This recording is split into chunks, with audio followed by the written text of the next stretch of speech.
Hey, what's up, everybody? Welcome to another episode of Talking Fish.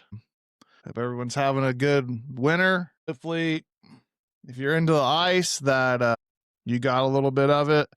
I know some people got on the ice last week or so with these warm temps. It's probably gone.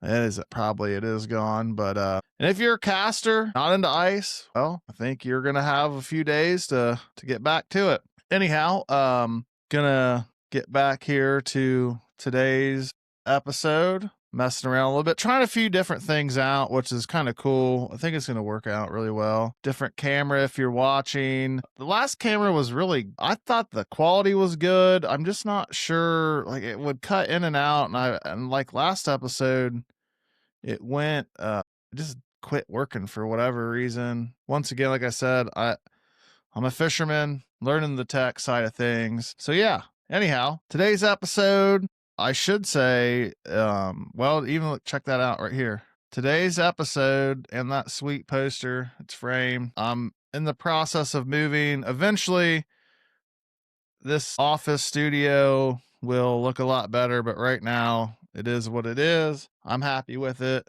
That thing's sweet. But that was given to me for Christmas. Like I said, I was sick for Christmas. We just finally got to do it last week. My sister gave me that, and we were talking podcast stuff. She gave me this week's topic. So, if you like this week's topic, drop it down in the comments. Let me know if you like this, because what I'm gonna do is this her idea with a little bit of my additives. She's like, why don't you just spotlight a lake, talk about a lake? And I'm like, well, I don't know if I like that or not. Then I got thinking about it. I'm like, that's not a bad idea. Like one lake a month. What do you guys think? Like, so what I've done this week, and if you guys like this, if everyone likes this, I'll spotlight a different lake every month, just one a month, nothing crazy. So I use the ODNR website, Google Earth, Google Maps, all that, and just tried to, and some personal information or whatever, knowledge, I guess. So you can find all this stuff online, I'm sure, or talk to people, but this is going to be like a simple breakdown once a month of a lake in Ohio that if you're looking to fish, one-stop shop, come check it out here. I'm just going to hit the high marks, you'll get, just listen to the end. You'll understand what I'm trying to do here. I'll highlight some, if there's places to eat, if there's gas stations nearby, what kind of species, this and that. So we're going to try this out. I thought it was a good idea. So thanks, Stacy. If you think this is a good idea and you would like to hear this once a month, highlight a different lake, I will gladly do my homework, talk to people. I know a lot of people around the state, so I could get information as far as what to expect if you're coming there, where the ramps are, as long as, well, like I said, this general information that's on the internet, but I can condense it down to one. So if you like this idea, let me know, and I'm going to take 100% full credit for it. Just saying. If you don't like this idea, let me know, and we'll thank my sister for that sweet poster right here, and we won't ever talk about lakes again. I'm just joking. But anyhow, no, I thought it was a really good idea. Like I said, I'm always asking people, what do you guys think? What do you want to hear? Topics, this and that. And she's a creative person, and it's cool that she's interested in, what I do. So it's her idea, but I'm going to put my spin on it. I hope you like it. I hope she likes it. And let's get to it. So hang on, I'm messing with this mic a little bit. I'm sure you're going to guess, like, my first lake I'm going to do is Buckeye Lake.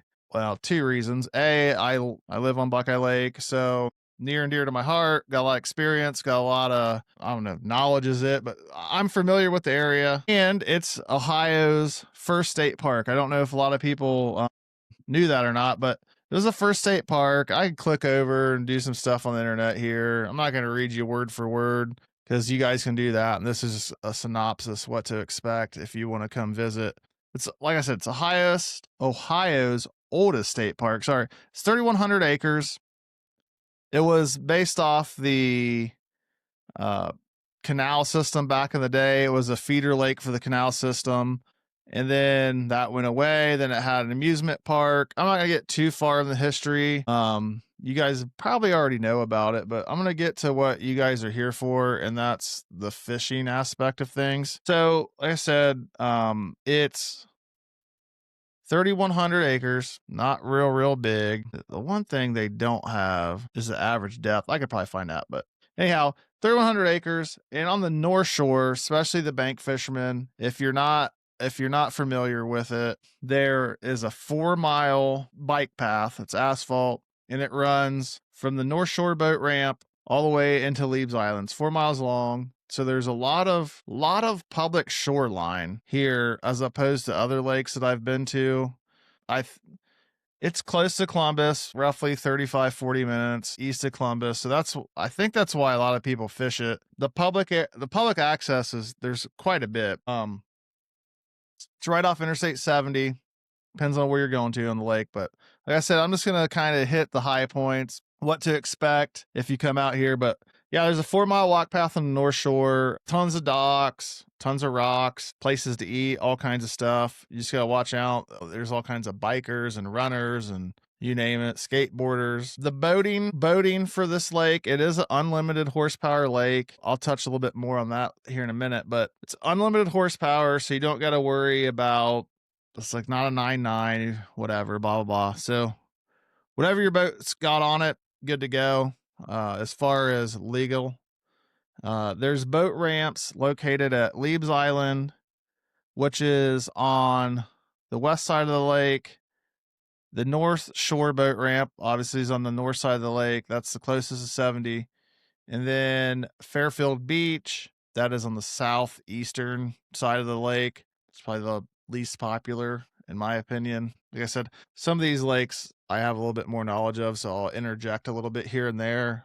Some of the other ones, rough overview if you want to go spend the weekend. That's where the boat ramps are. There is a really small boat ramp at Brooks Park, but if you've never looked at it, Google Earth it. It's man, I don't know that I would. It'd be maybe it'd be nice to put a kayak in there, but you're not putting a bass boat or a fishing boat, maybe a small john or something. But yeah, that's an option too. So people are, hey, don't forget Brooks. Yeah, Brooks Park has a ramp, but there's a reason people don't use it. But if you're a kayaker, you got a small flat bottom john, especially if you don't have a trailer and you got to unload out of your truck, pretty good option because it's not very busy. So you don't have a bunch of pleasure boaters and people with trailers breathing down your neck. So on to that, as far as kayak fishing goes, get on Google Earth because some of this stuff does change. Google Maps, whatever, it does change here and there. So by the time you hear this, it could be different. I doubt it, but you can launch a kayak at any of the boat ramps, and then there is a kayak ramp at it's not Fairfield Beach, but it's in Thornport. It's the southeast corner of the lake. It's right off 13. So there's a kayak ramp there. Trying to think here. I think that's the only one that I can, besides the regular boat ramps I just talked about. The state did put in a kayak ramp down there in Thornport a few years back, and it is kayak only. I'm not saying this to try to keep you from launching a boat. I'm telling you, there's no secrets here. It's sandy. You back up, you drop your kayak out of your truck, off your trailer, off your SUV. They put a nice little sand beach in. You can get in there. It's also got, well, this is pretty cool. It's got an ADA kayak ramp at that kayak park. So that's pretty cool. You can pull right up to it. That's got the rail system. If you're familiar with the ADA kayak launches, you know what I'm talking about. It's got the bench you can scoot off onto. Pretty slick. I mean, that's pretty neat. At least when they built all that with our money, they had everyone in mind. So that's pretty cool. That's something different. Maybe it's somewhere else, but I haven't seen that a whole lot of places. And then there's a couple quiet little bays in that area. It's not real far, but it's a decent little paddle to get to the main lake. So you're not like super swamped by wake. Even if you're not a fisher, you're just listening to this and you like to just relax and go kayaking, taking the sights. I recommend that spot. Get a little off topic here, but anyhow, that's the boat ramps and the kayak ramps. Bait shops, there's plenty of bait shops to go around, pretty much on every side of the lake. The south side doesn't have as much. There are some options fairly close, but if you're going to public access or boat ramps, or the kayak ramp, chances are you're gonna drive by a bait shop. And then Vance's is close too. It's not real far away. If you need tackle, but the bait shops have everything. Plus, they have snacks, drinks, whatever you can think of. There's gas stations. If you look on Google, there's gas stations on all sides of the lake. The north side and the south side both have ethanol free gas. I'm not sure if the west side does too. I'm not sure down in Thornville. That would be what I would call the east side gas station. They may have it, may not. I've never been there to get that kind of fuel. If you are boating, trailering in, there's a few marinas and one of the bars, Papa Booze. They have ethanol free fuel that you can fuel up on the lake if that's your choice, if that's what you'd want to do, or you're running around having fun fishing all day and you find yourself a little low on fuel. There are some options on the lake to get fuel. That brings me to that. There's a lot of nice bars and restaurants on the accessible from the lake and some not. So like there's you can look them up. There's on all sides of the lake. There's places you can dock your boat, go eat, get something to drink, get refreshed, get out of the sun, whatever it may be. Get back on the boat, fish a little bit more, whatever.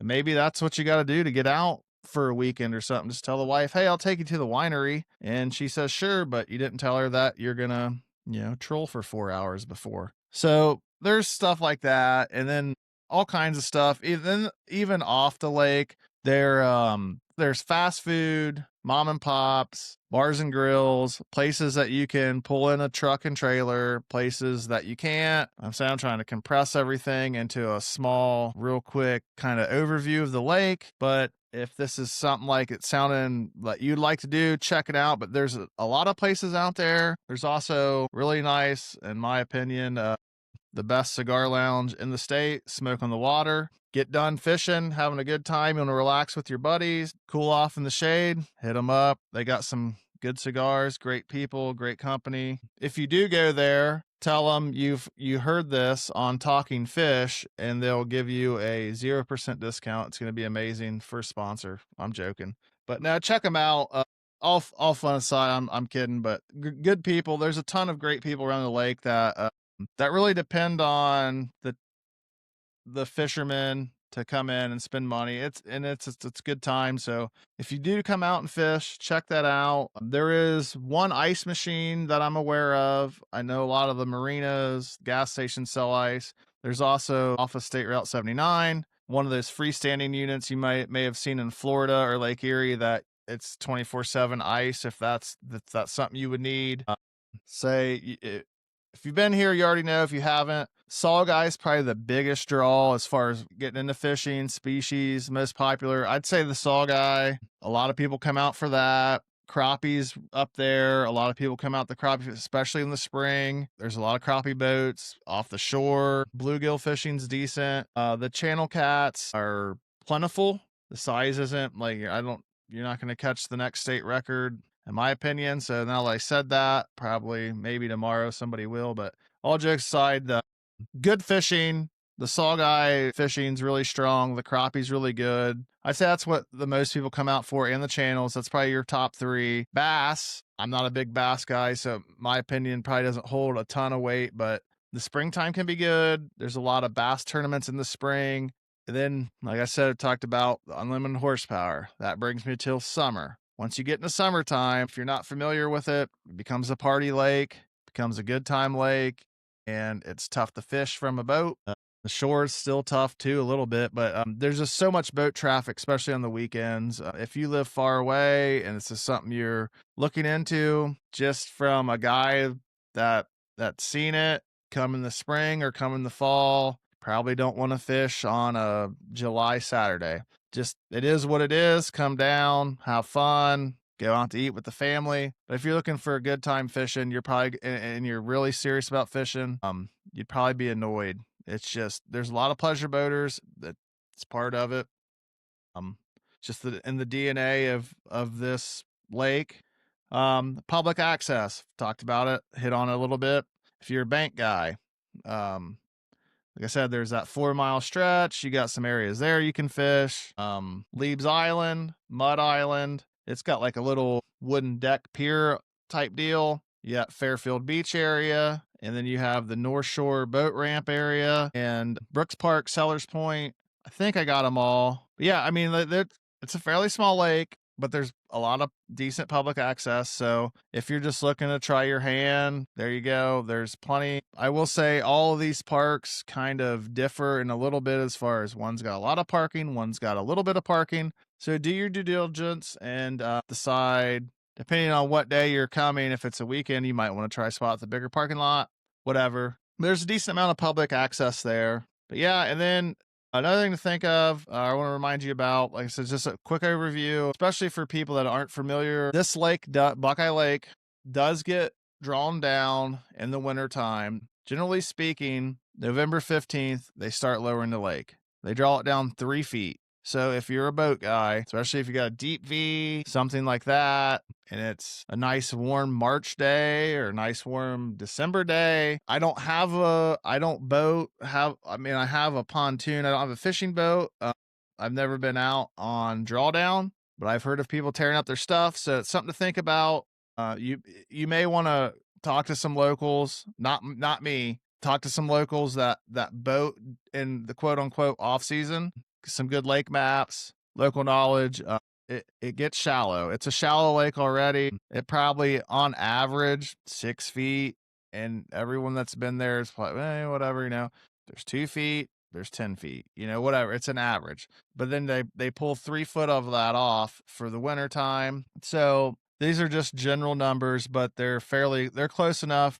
I'm just saying, if you're an out-of-towner, if this is a new lake to you and you're between November and March, that's something to consider, that this lake is going to be 3 feet down. And there are some stuff that will tear up your boat. So try to get a hold of some local people, look at your lake maps. Just don't come out and go full bore. It's just trying to help everybody out here. Public service announcement, I suppose. There is some ice fishing. It's a weird, I don't know if it's a weird lake. Well, that's the right word, but it freezes. I guess every lake probably does this, but it's shallow. They draw it down so it's even more shallow. So there are ice fishing opportunities, but it freezes in like weird sections. So, and there's some springs, there's the wind. Being a shallow lake, the wind keeps it open, especially depends on the way it blows, blah, blah, blah. But the ice can be very inconsistent. So definitely check it if you get it. Generally speaking, there's not a whole lot of areas to ice fish. Everyone gets on top of each other because it's a drawn down lake. So just something to think about. Definitely, check the ice for yourself. Don't rely on social media, because you just see it freezes at very different stages depending on the wind. But you can get on it. And so like this is a little bit maybe more in depth than some of the other ones will be, mainly because I fish this. I live here. I know a decent amount. I'm not saying I know how to catch all the fish or everything about Buckeye, but I understand the inner workings of the lake and how like it turns into a party lake and how it gets drawn down. I understand that. I understand the dynamic. That's probably the word. I understand the dynamic of the lake and the lake community out here, which is an awesome community, by the way. For the most part, I haven't had too many problems with people that like the 4 mile bike path. I will give you a warning real quick, touching on that. You're going to run into a Karen or two. It is what it is. And I think any lake that's got their private docks, but there are some public accesses nearby, you're going to run into a Karen or two. So just keep that in mind. It's a very popular lake. It gets very busy in the summertime. Yeah, but I think that's everywhere. In the most part, my experience, I've been out here for, I forget now, 5+ years. Everyone's fairly decent, but there's always the 1 or 2 outliers. And then, yeah, if you come out, I wanted to make this my first one. Like I said, it's my sister's idea. Highlight a lake a month. I live here. Dude, I love the place, love the people, love the businesses. So yeah, if you come here, support local businesses, eat here, get your fuel here, hit the cigar shop up if that's what you're into. But yeah, there's a lot of good people out here. There's some good fishing. There's some good times. There's some better times. 4th of July weekend, probably not the time to come troll. But, Hey, I hope you come out. I hope you enjoy it. I hope you catch some fish right here at Buckeye Lake. And if you, like I said this earlier, if you liked it, let me know. If this is something you want to do, I do not mind. I'll call some contacts, get on Google Earth, ODNR website, blah, blah, blah.